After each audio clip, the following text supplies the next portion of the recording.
The secret to well-being is discovering the power that is your birthright, the power to create a happier, healthier life, drawn from our own vast internal resources. Join Jules and her guests as they gently guide you to shift your perspective from the familiar negative to the divinely connected, a place that will not only positively impact your world, but possibly shift the planet. It's all right here on Law of Attraction Talk Radio.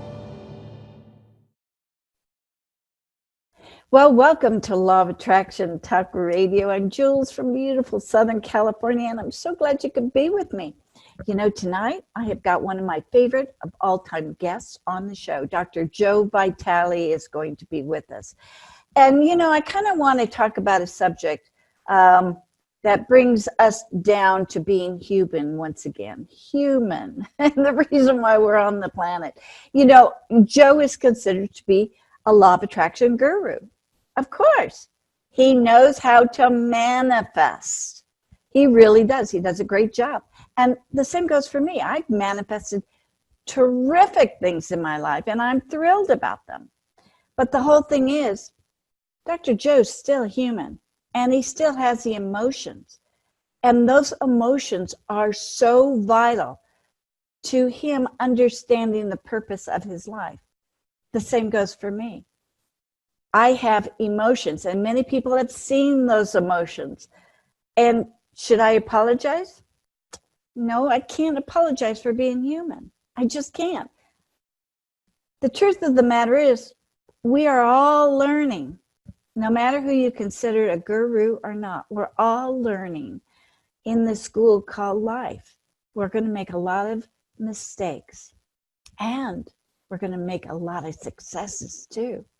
And when we build upon those successes, we're better able to help you with some of the things that have helped us.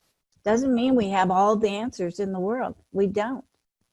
But it's one reason that I come back here and share as many times a month as I possibly can in order to help you and maybe give you an idea or two and plant something in your head that may not work now, but perhaps later.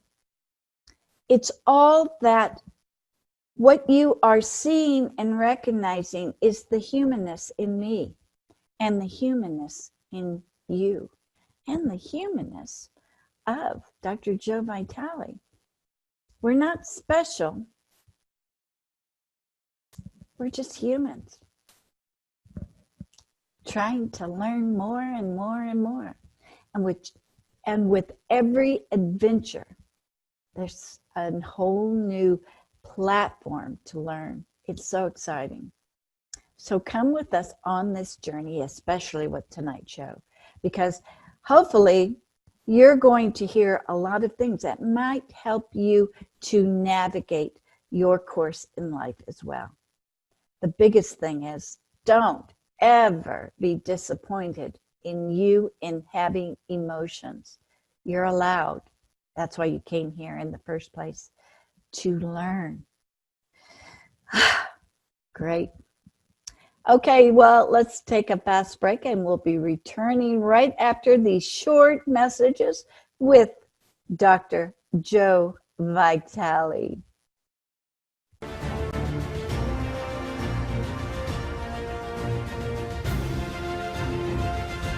It's here, it's hot, and it's a must-read.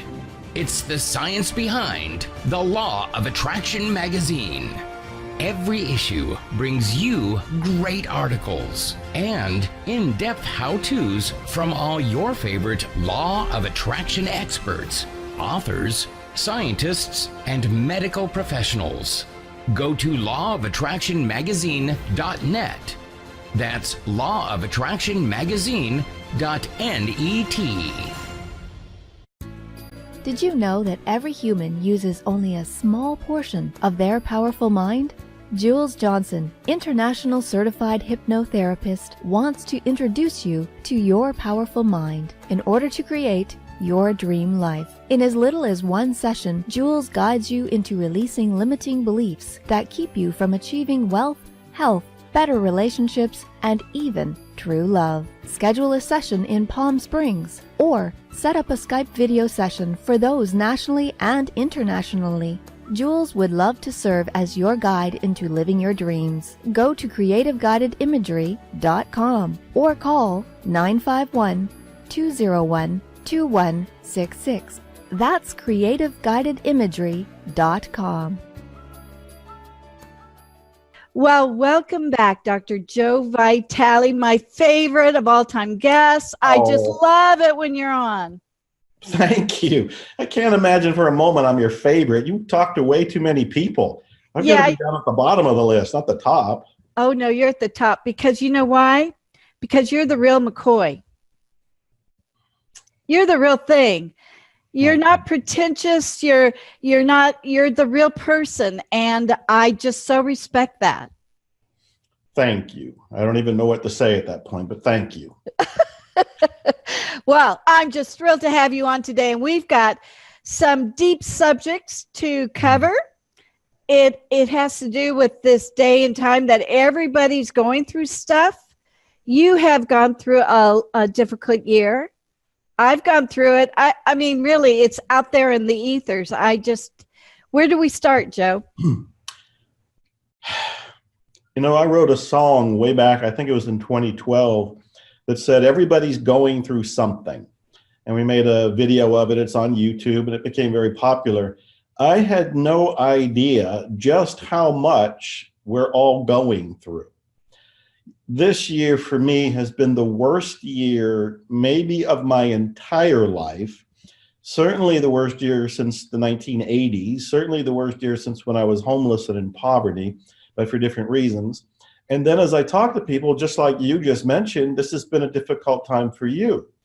And as I just inquire in other people's lives, I find out that people have been thrown some really big, walking on fire, move the big boulders, a real test of faith, if you will, in almost every case. So, yeah, I think we are universally being sharpened. We'll put it that way. Sharpened, yeah, it's scratchy. It's really deep. Well, it is. We're being pruned for something better. We're being tested. We're being strengthened. And believe me, as I say this, I am not in any way, shape, or form being flippant. I know that what people are going through is real. And I know that it is difficult. I think one of the things we're learning right now is that the superficial isn't going to get us through. In the old days, we can just give each other feel-good, one-sentence pep talks. And, you know, just do it. And just face the day, or put on a happy face and smile. But there are people so despondent that one of my own family members recently attempted suicide. And when you have it come, I got chills even saying it because I haven't talked about it or mentioned it. When you start to consider that somebody that you grew up with, somebody that you love, and in many cases it can be a family member or friend, feels so bad that they want to take themselves out. You can't just look at them and say, hey, you can get through this. You know, it'll be fine. Just go to sleep, take a nap, have an aspirin, you'll be okay. The feel-good, simple, superficial statements are not enough. At this point, we have to do what I'm calling the real work. We have to go deep. We have to go into our unconscious, subconscious, our belief systems, maybe even our collective unconscious, and clean it up. And we're all being asked to do this. Me, you, family members, friends, people watching. I think that's what we're being called for. You know, there's one other thought that I was having earlier, because I had a suspicion this would be the nature of our call, but you and I didn't talk beforehand, so I didn't really know what we were going to talk about. It was more of an intuitive feeling. And I remember I had written another song for a different album years ago, and it was about faith. And I said in the song, it's easy to have faith when the sun's shining and the flowers are blooming and everything is working well in your life. It's like, yeah, I have faith. I have faith in God. I have faith in the divine. I have faith in the universe. I have faith in myself. But when you get an illness or a family member dies or looks like they're going to die, or you're up against something that really feels like, I can't do this. Where's your faith then? Yeah. Where's your faith then? And I think that's also part of how we're being tested, we're being sharpened. As hard as it may be to imagine, all of this that we're going through will strengthen us. It will strengthen us. It doesn't feel like it. There have been days over this past year where I thought, I shouldn't be out in public. Yeah. I don't feel like the happy, presentable self that a lot of people have looked at me as. I am currently going through a divorce. And in fact, today is the wedding anniversary. So I have all these mixed emotions of those memories of happy times, and now going through the rawness of a divorce, which I don't recommend to anybody. Yeah. I never knew just how emotional, expensive, deeply cathartic that kind of experience is. It has been dark nights of the soul almost every single day. And this is for me, also going through this, my father died. Yeah. Now, at some point we knew he would leave. He was 93, but he was also physically fit and the Jack LaLanne of the family. And I kind of thought he'd make it to 100. And so we're coming up, and not just me, but everybody, we're coming up against these things where you can't push them aside. You just can't go and say, I'm just going to go meditate for an hour and it'll be better. These are things where you have to wrestle with, where's your faith? Where's your connection to the divine? Where is your serenity in the midst of the storm? I've had to look for this and find it and keep finding it and keep going back to it. And I think that's where each of us is being called to stand up and deliver. I remember that you said that with Ho'oponopono, Mm-hmm. if you're saying that not to correct the situation, but you're saying that for you. Yes. And I think that's the important thing to remember right now, is that we have to do it within us, right? And all of it has to be done within us. I mean, that is such a brilliant insight right there and a great reminder. Ho'oponopono is the spiritual healing technique you and I have talked about before.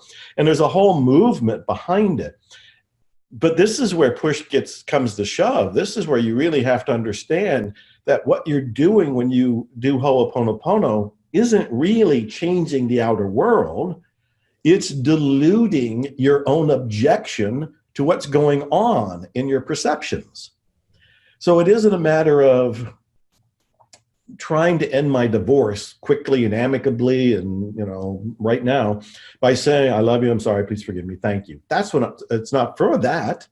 The 4 phrases of Ho'oponopono is to help me get to a place of peace. Yes. When I'm at a place of peace, maybe the divorce will end quickly, maybe it won't, but I'll be at a place of peace, which is really the goal. Yeah. There's a new book out, it just came out by Ryan Holiday, called Stillness is the Secret, or Stillness is the Key. And it's all about, in every great religion, in some way, shape, or form, they talk about being what I call the center of the cyclone. The world is a mess. Our lives may look like they're a mess, but if we can be that center of the cyclone, we can find that still point within us, what some spiritual traditions call the witness. If we can get there, then we can ride with virtually anything, and we'll put out more of the fires quickly and easily because we don't contribute to them continuing. So Ho'oponopono is a way to put out the fires of perception. It isn't to go and change other people at all. It's to change our perceptions of other people. It isn't to change circumstances at all. It's to change our views, our mindset, our perceptions, our beliefs about those circumstances. So Ho'oponopono is still one of my go-tos. I mean, I have been using it nonstop every single day. And at times wondering, is this really working? And at times also knowing, well, do Ho'oponopono on that very doubt, on that very skepticism. So I can get to the place of trust. I can get to the place of faith and get to what I sometimes say life is a roller coaster. There's going to be extreme highs and there's going to be extreme plummets down the other side. But if we stay in our seat and we fasten our seatbelt, we can make the ride. Yeah. And that's what I remind myself of. So your go-to though is all the time with Ho'oponopono. It is. Now I have 2 or 3 things that I'm doing all the time. And one of them is Ho'oponopono. I'm saying, I love you, I'm sorry, please forgive me. And I'm repeating the phrases for those who may not know what we're talking about. Ho'oponopono I made popular with my first book on it called Zero Limits. And then 10 years later, I wrote another book called At Zero to dive in even more deeply. And this is the Hawaiian healing system that I had learned from the therapist who used it to help heal an entire ward of mentally ill criminals without actually working with them. He used Ho'oponopono on his views of them. And as he cleared up his views, his perceptions, they got better. So I have known for 15 some years the power of this. I have just never been in a place where I was driven, where I'm living in fire. I'm living in turmoil. I'm living in tragedy. I'm living in uncertainty, and finding that this is what I do all the time. I love you. I'm sorry. Please forgive me. Thank you. The 4 key phrases. But it's not all I do. I'm a big fan of tapping, the EFT, TFT movement, if you will. I learned it from Roger Callahan, who really started it with TFT, which was thought field therapy. It evolved to EFT. They're both out there, and there's variations of it out there. I've actually created something I'll be announcing soon called HFT, which is Ho'oponopono Freedom Technique. Oh my gosh. And it's combining both of them. It's combining the I love you, I'm sorry, please forgive me with tapping. Oh, fabulous. Yeah, so well, nobody's really put them both together, and a lot of That's right. people have asked me, well, you do Ho'oponopono, you do tapping, can you do them both? And then I started experimenting, and I, with a friend, guitar monk Matthew Dixon, will be coming out with the course within a couple months. It'll be this year. And it's the whole idea that instead of tapping on things like, an example would be, even though I'm grieving, even though, and I would be tapping like here, even though I'm grieving the loss of my father, I deeply love, accept, and forgive myself. And I would go through the whole tapping, grief, and I'd tap over here and over here and over here. And I'd do the whole cycle that people know or can learn by doing a YouTube kind of a search. But I would do it on the 4 phrases, and I would take one phrase at a time. And I might just do it as simply as, I love you. I love you. I love you. Or there could be times where I feel like I don't love me. Even though I don't love me, I'm tapping on that, I deeply love, accept, and forgive myself. If you listen to the whole phrase that I use, and I think most people use at least this basic form of tapping, the phrase, I love, accept, and whatever the other one was, even though I deeply love, accept, and forgive myself, I love, accept, and forgive myself, that's a very Ho'oponopono-ish phrase. Yeah, it is.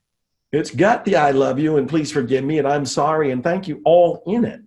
So learning to combine both of them is something I'll be teaching, but it's something I'm currently doing. And so I would say I always go to Ho'oponopono. I always go to tapping. And the third thing is, and I've really learned, and this might be a lesson for all of us, to really talk to my connection to the divine.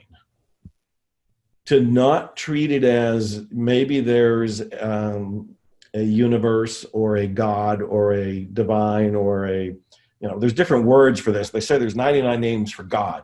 All of us know what we're talking about. There's a higher power of some sort. What I called in one album, I called it the great something. I think Joseph Campbell said it was the great mystery. But it's that great something, the great mystery, the great divine that we might nod to, but are we actually in communication with it? I've been pushed to the point where I'm like, if you're there, hear me. And if you're there, speak to me. Opening up the lines of communication. Today, we are so distracted, and I'm just as guilty as everybody. My phone's sitting right here. I'm carrying it all the time, and I'm almost never without it. And Right. if it goes off, the whole world stops because I got to go see, oh, what happened?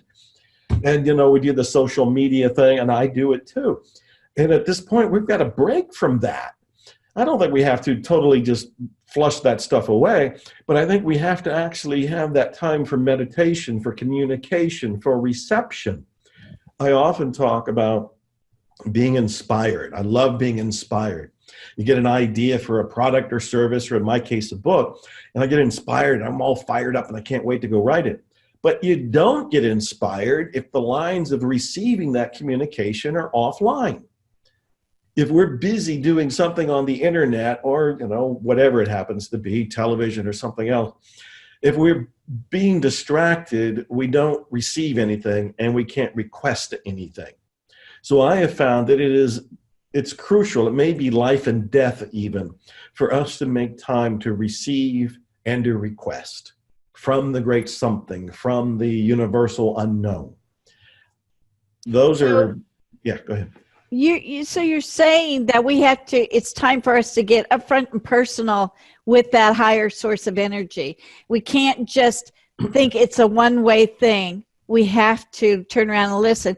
Now, that actually is kind of a new concept, believe it or not, because it's all about us praying for what we want, but we're not listening. And what you just told us is that it's got to be interactive. We've got to allow that information in. And I don't know that it's new or not, but I think it's important. Most of us know about begging, and I think most prayer is a form of begging. You're right. It is us saying, this is what I want, give me, give me, give me, give me. And some of the things we beg for, health and wellness for ourselves and others, those are wonderful things. There's nothing negative about them. But we don't make time to receive information. We don't take time to receive inspiration. I really think meditation should just be simply listening. It's taking the receiver off the hook in terms of being interrupted by our cell phones and letting the divine call us. I've been with many people. I remember there was one movie producer, and I was talking to him, and I said, are you going to be writing or filming another movie? And he said, no, not right now. I haven't received my marching orders. And I knew what he meant. It's like the divine gives you something to do. It's marching orders. In his case, he had been told, make this movie. And that was his marching orders. And when he had the marching orders, he went and made the movie. And until the next marching orders come in, he's kind of getting to rest. But he has to make time for the marching orders to be delivered. It's much like with me. I have not, and Jules, this is so unusual for me, I have not written a book all year. And for many people, it's like, well, so what? No, I live to write books. Yeah, I know. I've written 70-some books. I haven't written a book all year. And I haven't because I've been so internally occupied with my grief, with guilt, with internal struggle, with trying to understand. And here's the thing that people fall for, and I'm kind of taking the mask off here. They look at these social media photos from me, as well as other people that are known in the world, and they see happy faces. Exactly. And they see us laughing and smiling, and we're at dinner, and they go, man, they got the greatest life ever. They don't realize I smiled for the 5 seconds it took to take that photo. Right before it, I might have been in misery, and right after it, I might have been in tears. And I mean this in the most sincere way. There was a video I made when I was in Italy, and my new partner and I, we went to Italy partly to escape what was going on, but you don't really escape what's going on because it's going on in you. you just get to take it somewhere else and unpack it in a different climate. And I actually made a video that said that I'd struggled with taking my own life during the last year. And I hadn't gotten to the point where I would actually do that, but the thoughts came in. Those thoughts came in as like, here's one way out, Joe, to do it yourself. And I made a video because I wanted people to realize, look, don't fall for the smoke and mirrors that social media puts out there. You see photos and videos of your friends or the people you admire, and you just assume, man, their life is great and my life sucks. And comparison is one of the crimes that is always going to destroy our self-esteem and destroy our happiness, because we're always going to measure up less than somebody that we see out there that we think is better.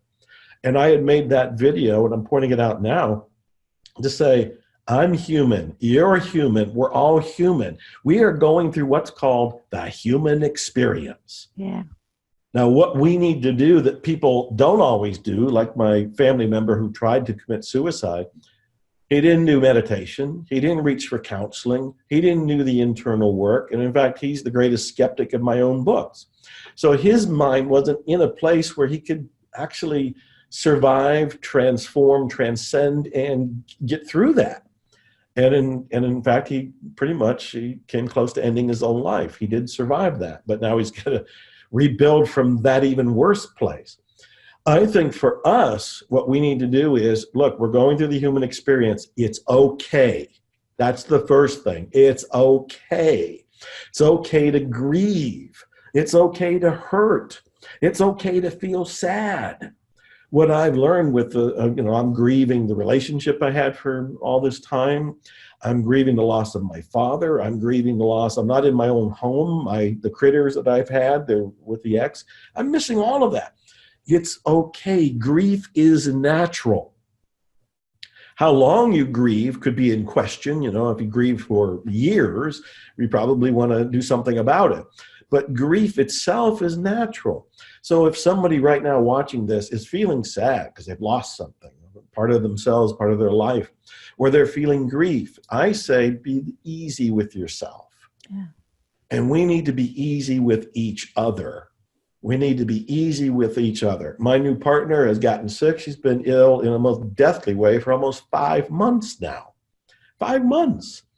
And she's also a self-help teacher, and she's also wrestled with the whole thing about why is this happening to me? Shouldn't I know better? Don't we believe in miracles? Don't we believe that the spontaneous remission can happen at any moment? All of which we do believe, and we're part of the human experience. We have our beliefs, we have our perceptions. We have to be easy on ourselves, otherwise we'll compound the misery and make it even worse. Yeah, that's so true.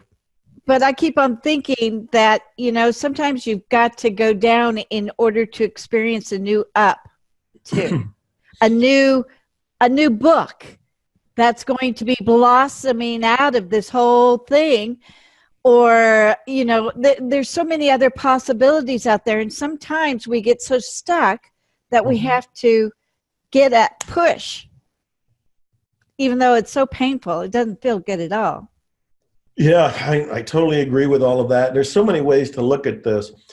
I've seen quotes like on Instagram where they say things like, or somebody had posted something like, the breakdown you're going through right now is going to be the breakthrough new book or breakthrough new course later. And I could see that. I've actually toyed with writing a couple different books that'll come out of the ashes of what's going on now. And they're along the lines of, one is called, if I remember, When Truths Collide. When Truths Collide. And what that means is, for example, if a couple has been in a relationship for decades, but they start to drift apart, well, they still have their own truth, but their truth is no longer together. Now they're starting to be separate. Is it okay for them to go ahead and separate? There's big issues that I never looked at before. I never realized before or came to any sort of conclusion. But I do think that what we're being asked to do right now is transcend. We are being asked to be the caterpillar in the cocoon, going through the transformation so that we become a butterfly. And here's something I saw in a movie trailer a while back. You cannot interrupt that caterpillar. There have been people who said, well, let me help the caterpillar, and they would break the little cocoon a little bit to let the butterfly out. And if they broke it too soon, the butterfly would come out with a deformed wing and not be able to fly. Yeah. So in many ways, the struggle we're going through, as much as we don't want to go through it, is part of our strengthening. It's part of our birthing. Is part of the new birth, is exactly right.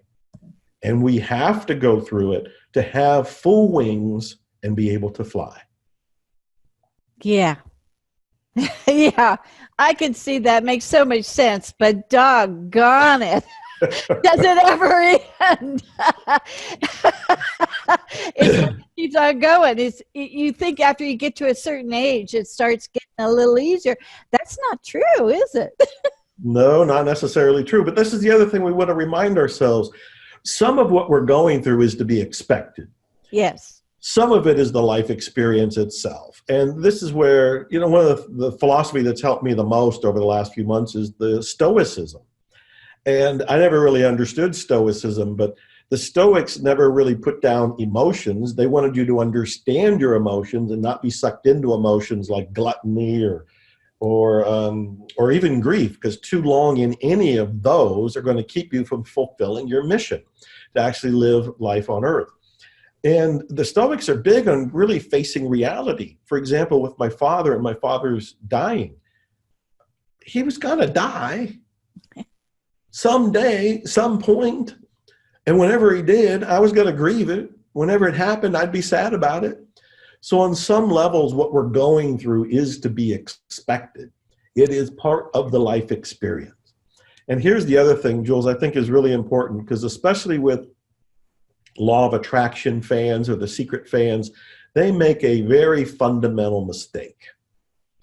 They think that by sitting and visualizing what they want and working on manifesting whatever they want to attract into their lives, that there will be no rough spots, there will be no bumps in the road, there will be no diversions or detours.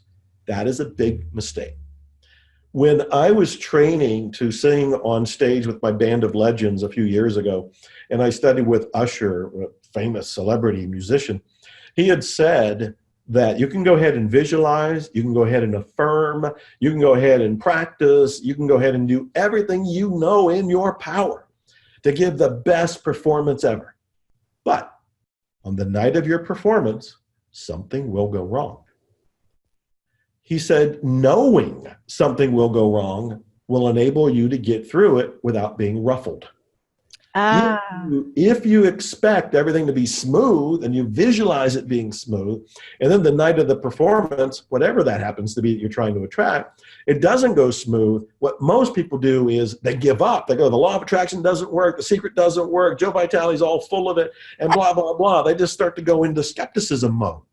And what Usher pointed out is this is the life experience. The power will go out. There'll be a rainstorm. You might get a cold. You might be hoarse that day, any number of things. And in reality, in that particular case, I did affirm, I did visualize, I did do everything right. And on that night, we did have some things forgotten, some things overlooked. There were some things that went wrong. Well, I was not ruffled or stopped or paused, because I just thought, oh, Usher said something would go wrong. There it was. Okay, the show will go on. And the show did go on. That is so important. That is just really so important, what you just said. It's that in the law of attraction world, we're affirming that everything's going to be perfect. Right. That's a mistake. It's setting us up.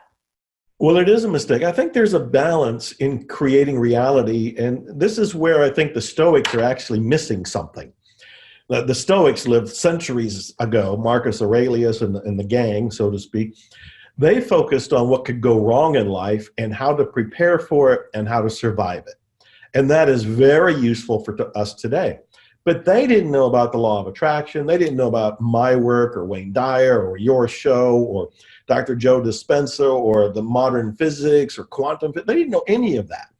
So I think what's missing from the Stoics that can help all of us is the idea of creating our reality the way we want it, but balancing that activity with the Stoics' realism that some things could go wrong. So you kind of have this balancing act going on. It's much like Usher taught me at the same time. What do you want to create? I still believe in the power of intention. I still love inspiration. I still love affirmations. I still love visualizations. I still love vision boards. I love all of that. And as you focus on what you want, you have to play with the idea of what could be a bump in the road and how can we prepare for it or handle it or just have the mental awareness that if it happens, don't be crushed. Don't be stopped. Just get up and do the next thing. I think there needs to be a balance, and this could be one of my next books, the Happy Stoic or the Law of Attraction Stoic, something in there where Stoicism and Law of Attraction kind of merge together, or the Secret Stoic. Maybe that's it. I like that. This is so important because it's like, all right, you just manifested a beautiful new car, but the payments are $150 over what you wanted. So Right. it's like, okay, you have to kind of balance that out, but realizing that it's really no big deal, right? Well, it really is no big deal. The only reason it would be a big deal is because of our perception. And that drives everything where back into us. Yeah. Back into us. That's where I think even all of the things that I was even complaining about, just, grief and my father and divorce and my family member and suicide, a lot of what makes it dark for me is my perception of it. As I work on my perception, I can say things like, it is very unfortunate that my family member got to the point where he wanted to commit suicide. Is there something I can do to help? Does he need something from me in some way, shape, or form? But not be drawn into that darkness. My perceptions draw me into the darkness because part of my mind goes, oh, could I have done something? Could I have said something? I should have done this. I could have done this. Well, now I'm just screwing with my own head, and it's not helping me or him. So by having some more work on perception, I can get to the place where I can be a better value to him if he needs it, and of course to myself. I'll be at peace. So it goes back to perception, perception, perception. Brilliant. Brilliant. I love it. I love it. This is so vital for us to understand. Okay, now let's move it out to a bigger picture. This grief that we're seeing, the violence going on on the planet, not sure, not feeling safe, worrying constantly about, am I next? Am I going to be in a Walmart and pow pow, Yeah. Exactly. How do we reframe that? How do we start living normally in a not so normal world? Right. A lot of the understanding that I have about belief systems and the culture and its belief systems came from Jane Roberts and Seth. Oh, yes. You remember Jane Roberts and Seth? Yeah.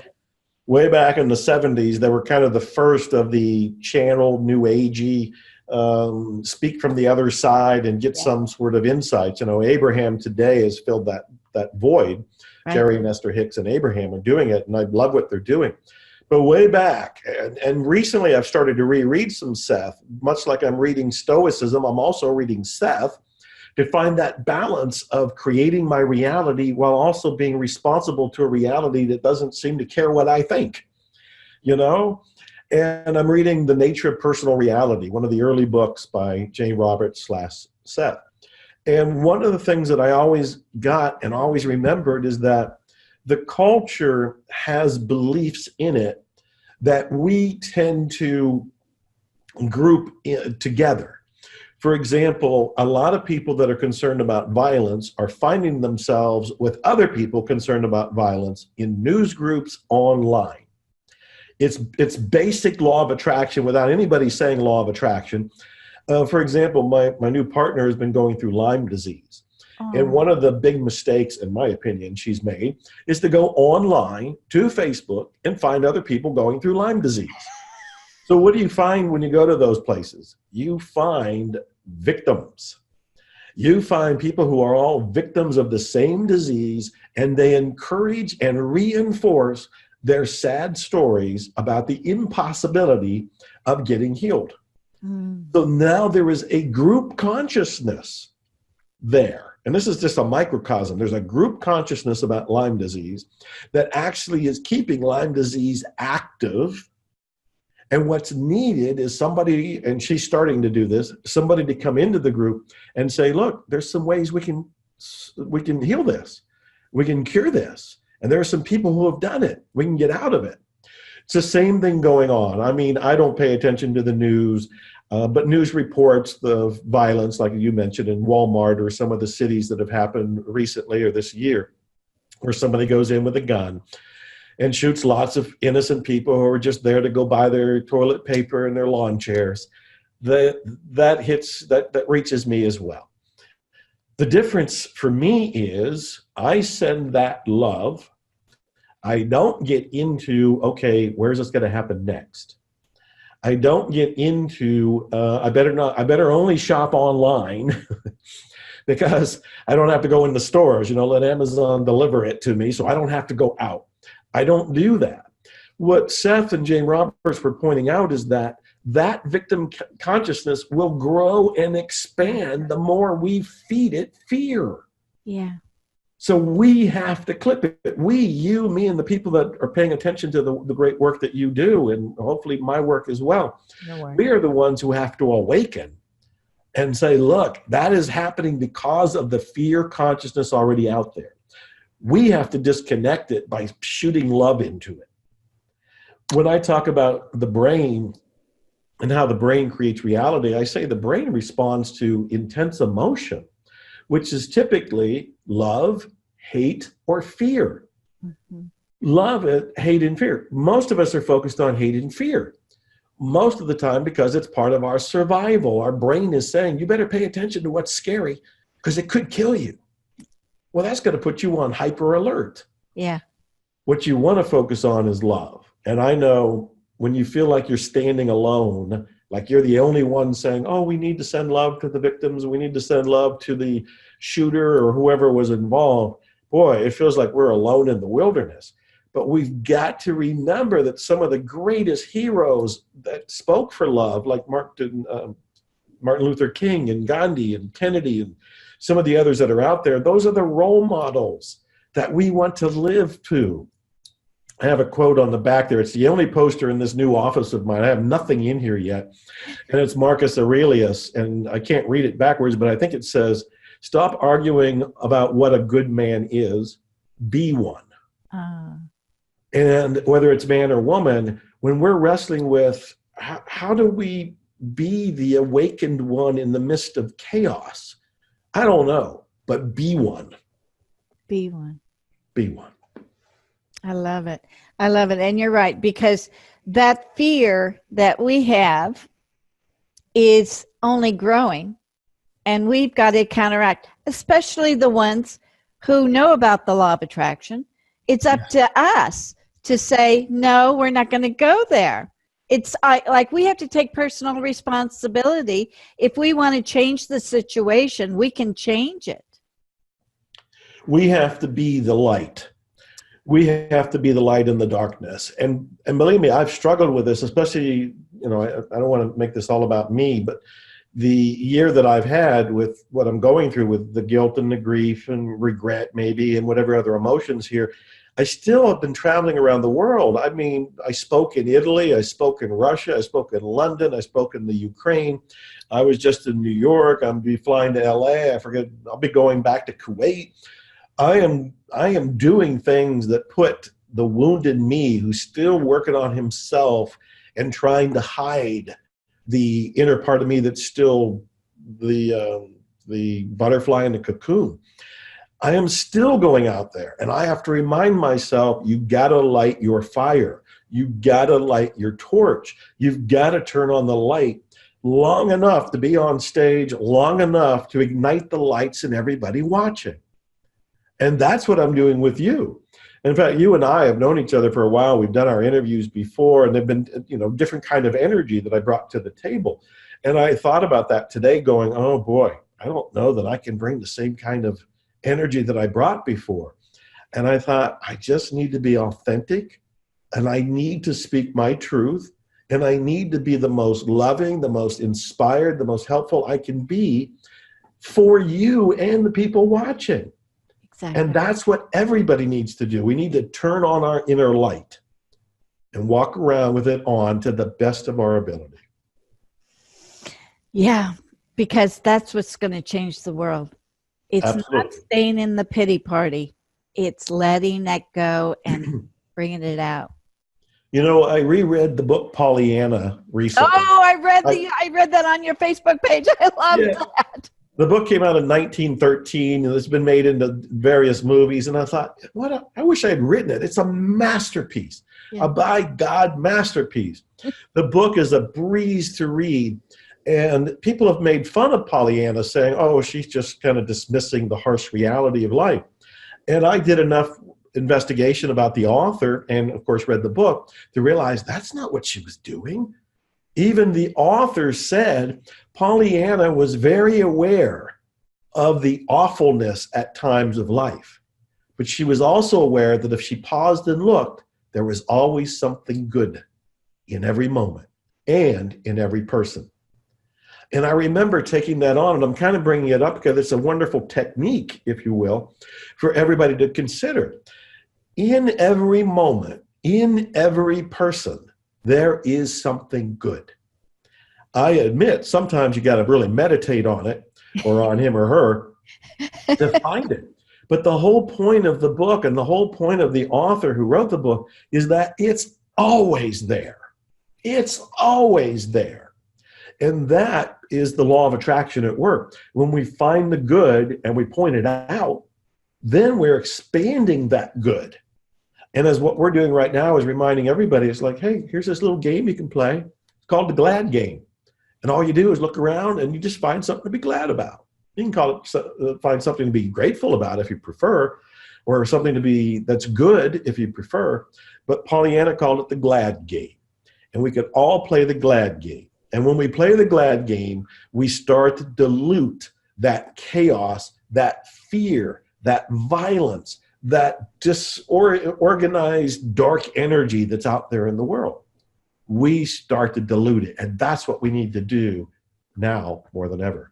More than ever. Right now, we have to change the way that we are looking at things. We have to see it and then change it. Absolutely correct. And it's up to us. So all of the listeners out there, you're included. You're included in this, because if we're going to change the world, and we have that ability, in the mass consciousness of the things, it's time that we start doing it now, not tomorrow.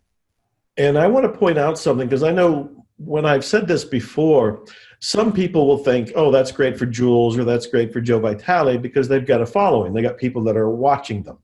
And they think, nobody's really watching me. And I got to point out, you're always being watched. Not in any sort of scary way, but I mean, people are observing you and your behavior and your life.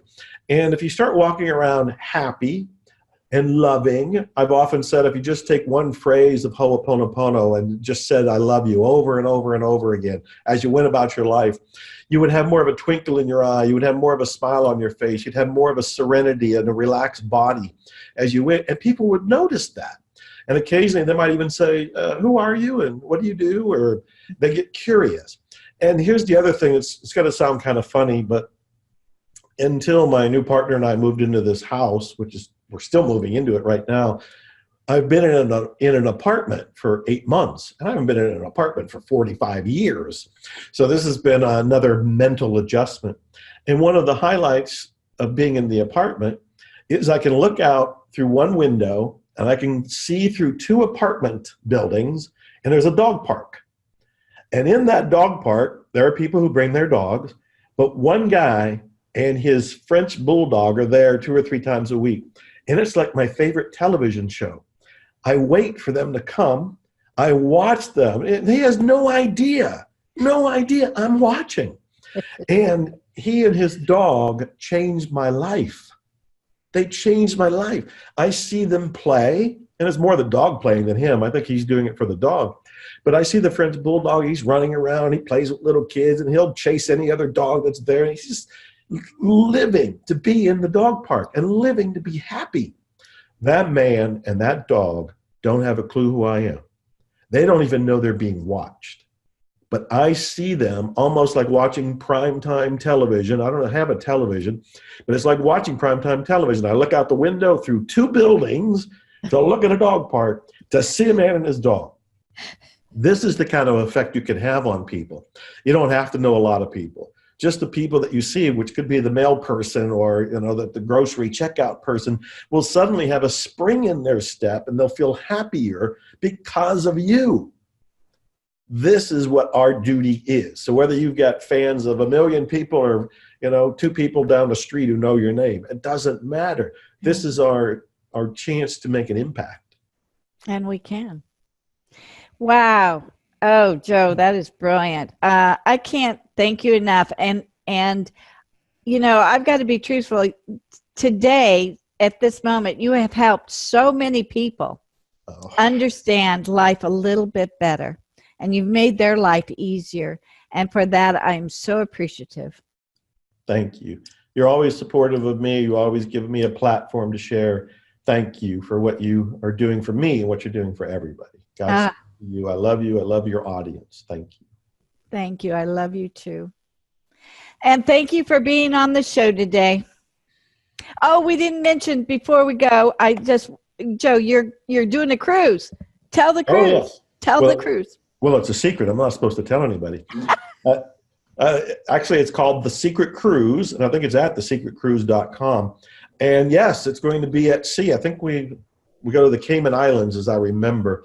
And I am the featured speaker. I'm going to speak every single day on all aspects of the law of attraction, the movie The Secret, The Missing Secret, Ho'oponopono, the Awakening course, stuff that I'm into today, probably Stoicism by then too, and how to use the law of attraction with it. But I'm not the only speaker. We got Michael Abedin, who's the publisher of Austin All Natural Magazine, who's a great storyteller. He's the MC. Guitar Monk Matthew Dixon is my partner in creating some really beautiful, serenity-oriented, new age, relaxing music. Harry Be Happy is a former Buddhist monk who carries gongs around, and I've been gonged by this guy, where you have a gong and he's pounding it or beating it and playing it, and the cells in your body vibrate. And there's a yoga teacher, a Reiki master, there's music, there's all kind of things going on. But it's The Secret Cruise. It's thesecretcruise.com. And I think they still have seats available if people want to come on board and have a vacation at sea with me and the gang.